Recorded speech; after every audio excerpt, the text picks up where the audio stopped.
जय श्री गणेश। आज की कहानी है रात। नई बहू रात 2 बजे अजीब हरकतें करती है, लेकिन जब सच सामने आता है तब। अब शुरू करते हैं पूरी कहानी। मेरे बेटे की शादी मैंने मुश्किल से की। वो एक लड़की से प्यार करता था, लेकिन मैं नहीं चाहती थी कि उसकी शादी उसी से हो। मैंने उसे बहुत समझाया और उसकी शादी गांव की एक सीधी साधी लड़की से करवा दी। लड़की का नाम सुधा है। मुझे पता था कि वो लड़की मेरे बेटे और इस घर के लिए बहुत अच्छी है, इसलिए मैंने उस लड़की की शादी मेरे बेटे से करवा दी। सुधा हमारे घर में आई। लड़की घरेलू थी, बड़ों का सम्मान और घर का काम करती थी। अभी 10 दिन ही शादी को हुए थे, लेकिन मुझे लगने लगा कि मैंने अपने बेटे की शादी इस लड़की से करवा कर अच्छा किया। मेरा बेटा राजीव भी खुश ही लग रहा था, लेकिन उस रात के बाद मेरी यह सोच बदल गई। एक रात करीब 2 बजे मेरे बेटे के कमरे से चीखने की आवाज आने लगी। यह चीखें मेरी बहू की थी। मैंने थोड़ी देर तक सुना, फिर वो चीखना बंद हो गया। राजीव के पिता मेरे पति को यह सब सुनाई दिया था, लेकिन फिर हमने उन्हें रात में पूछना उचित नहीं समझा, इसलिए दरवाजा नहीं खटखटाया। सुबह मेरी बेटी भी बोल रही थी कि मम्मी रात को कौन चीख रहा था। मैंने उसकी बात काट दी, कहा कि कोई नहीं, शायद कोई बाहर से चीख रहा था। मेरी बहू का स्वभाव उस दिन से बदल गया। वो चुप थी सारा दिन।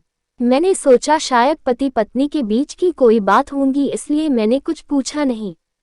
अगली रात फिर 2 बजे वही हुआ। मेरे बेटे के कमरे से फिर चीखने और रोने की आवाज आने लगी। इस रात वो आवाज करीब 10 मिनट तक चली। मेरी बेटी उठ गई और उसने हमारे कमरे का दरवाजा बजाया। मैंने दरवाजा खोला, देखा तो वो बहुत डरी हुई थी। बोली, मम्मी यह क्या है? भाभी रोज रात को रोती और चीखती क्यों है? क्या होता है? कमरे के अंदर चलो, अभी दरवाजा खुलवाते हैं। मैं दरवाजे के पास जाने लगी तो मेरे पति ने मुझे रोक लिया, कहा कि रुको, अभी बात मत करो, कल सुबह दोनों से बात करते हैं। उस रात को मेरा सोना मुश्किल हो गया था। सुबह मेरी बहू जल्दी उठकर घर के काम में लग गई। मैं सुबह अपने बेटे के कमरे में गई। उससे पूछा, क्या बात है, रात को बहू रोती क्यों है? उसका चेहरा पूरा उतरा हुआ था। बोला, कुछ नहीं। उसकी बातों से और आंखों से साफ दिखाई दे रहा था कि वो कुछ छिपा रहा है। उन्होंने भी उससे पूछा, लेकिन वो कुछ नहीं बोलकर घर से बाहर चला गया। मैंने मेरी बहू से पूछा, वो कुछ काम कर रही थी। उसको देखकर ही ऐसा लग रहा था कि जैसे रात में ठीक से सोई नहीं है। आंखें साफ बता रही थी। मैंने उसे पूछा, क्या हुआ, तुम रात को रो क्यों रही थी? वो बोली, रो रही थी कब? नहीं, मैं तो सो रही थी और मुझे तो कोई आवाज नहीं आई। आप क्या बात कर रही है? उस कमरे में ऐसा क्या हो रहा था? यह बात या तो मेरी बहू जानती थी या बेटा, लेकिन दोनों ही कुछ नहीं बता रहे थे। पर दोनों के चेहरे से साफ पता चल रहा था कि कुछ है जो यह दोनों छिपा रहे हैं। लेकिन क्या? अब जब भी रात आती मुझे नींद ही नहीं आती, क्योंकि आधी रात को फिर वही होता। बहू जोर से चीखती और रोती। मेरे मन में कई सवाल थे, क्या होता है उस कमरे में? फिर एक रात करीब 2 बजे मेरे घर में वो हुआ जो मैंने सोचा भी नहीं था। मेरी बहू रात को कमरे से बाहर आ गई। उसके कपड़े कहीं भी जा रहे थे, उसे कुछ होश ही नहीं था। बाल खुले थे और वो घर के चौक में आकर बैठ गई। जोर से चीखने और रोने लगी। हम सभी घर वाले बाहर आ गए। मेरा बेटा भी कमरे से डरा हुआ बाहर आया। बहू की ऐसी हालत देखकर हम सभी डर गए थे।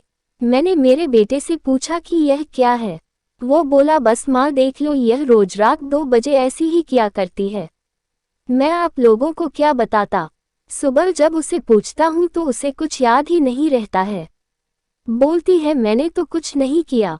बहू जब थोड़ी देर बाद शांत हुई तो मेरा बेटा उसे कमरे में ले गया और सुला दिया। मैं सोच रही थी कि यह क्या है। मैंने मेरे बेटे को कहा कि तू उसे उसके घर छोड़ आना, सुबह मैं उसकी माँ से बात करूंगी। सुबह होते ही मेरा बेटा उसे कुछ बहाना करके उसके घर छोड़ आया। मैंने उसकी माँ से बात की। उसकी माँ ने कहा कि यह क्या बोल रहे हैं, मेरी बेटी बिल्कुल ऐसा नहीं करती है। मैंने जो सोचकर राजीव की शादी उससे की थी वैसा हो नहीं सका। बहू को छोड़े अब 20 दिन हो गए थे। इस दौरान उसके घर से फोन आता रहा, लेकिन मैं टालती रही। मेरा बेटा भी कह रहा था कि मेरे वो दिन कैसे निकले हैं। मैं ही जानता हूँ, मैं उसे वापस नहीं ला सकता। कहीं उसने मेरी जान ले ली तो क्या करोगी? मैंने उस पर फिर ज्यादा दबाव नहीं डाला, पर मैं अपने आप को कोस रही थी कि मैंने अपने बेटे की शादी उस लड़की से क्यों करवा दी। अब मेरे घर में कोई नहीं चाहता था कि वो वापस आए। इन्हीं सब बातों में 3 महीने निकल गए। फिर एक दिन अचानक ही मेरी बहू अपने सामान के साथ वापस मेरे घर आ गई। वो आते ही मुझसे कहती है, मां जी मैं जानती हूँ कि आप मेरे बारे में क्या सोच रही है, लेकिन सच क्या है यह आपको पता नहीं। उसकी बातों से मुझे लगा कि कुछ है जो वो बताना चाहती है। मेरा बेटा घर आया और उसे देखकर गुस्सा हो गया। कहा यह यहाँ वापस आ गई। मैं अब यहाँ इस घर में नहीं रह सकता, मैं जा रहा हूँ। मेरी बहू ने उसी समय कहा क्यों सच सामने आ जाएगा इसलिए डर रहे हैं। बताइए सबको सच क्या है, मैं उस तरह से क्यों किया करती थी। बेटा बोला कि क्या सच? सच यह है कि तुम पागल हो और रोज रात उस तरह से करती हो।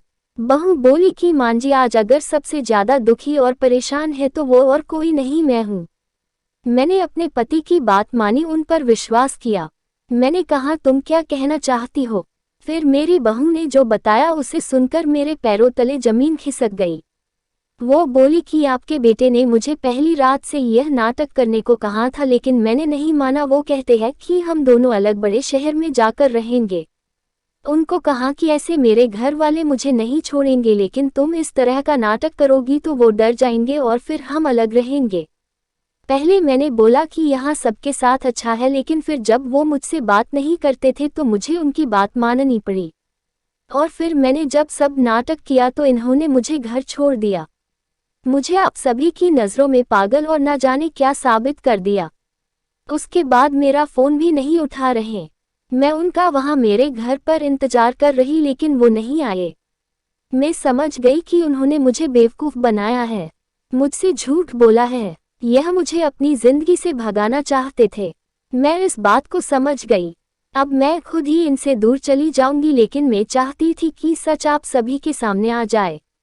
मुझे बहू की बातों पर पूरा विश्वास हो गया था। मेरा बेटा बोला तुम्हें इसे रखना है तो रखो, मेरी शादी तुमने उससे नहीं होने दी जिसे मैं चाहता था और इस गांव की लड़की से करवा दी। मैं चाहता था कि यह भी यहाँ से चली जाए। तुम परेशान हो, सोचो कि यह मैंने क्या किया। अब भी मैं इसे अपनी पत्नी नहीं मानता। मैंने मेरे बेटे को कहा कि बेटा तुझे इस घर में रहना है या नहीं, इसका फैसला तू कर ले। मेरी बहू इस घर में ही रहेगी और जो इसे इसका हक और इज्जत नहीं देगा वो इस घर में नहीं रह सकता। तू इस तरह की साजिश कर सकता है, वो भी सिर्फ अपनी माँ से बदला लेने के लिए। एक भोली लड़की को कुछ भी करने को कह सकता है, पर बेटा जरा तू सोच, तूने इसे जो करने को कहा इसने किया अपने बारे में और किसी के बारे में कुछ नहीं सोचा, सिर्फ तेरा सोचा। सोच ऐसी पत्नी कहाँ मिलेगी। तू बहुत बड़ा अभागा है जो इस लड़की को छोड़ेगा। मैं बहुत खुश थी, मैंने अपने बेटे के लिए हीरा चुना था, लेकिन शायद मेरा बेटा ही उसके लायक नहीं था। मैंने मेरी बहू को प्यार से गले लगाया। मेरा बेटा भी कहीं नहीं गया। थोड़े समय तक जरूर नाराज रहा, लेकिन मुझे पता था उस लड़की से कोई प्यार किए बिना कैसे रह सकता था। आखिर धीरे धीरे सब ठीक होने लगा। आपको कहानी कैसी लगी कमेंट कर हमें जरूर बताएं। अगर अच्छी लगी तो अपना प्यार और सपोर्ट जरूर देना। बस वीडियो को लाइक, शेयर और चैनल को सब्सक्राइब जरूर कर देना। धन्यवाद दोस्तों।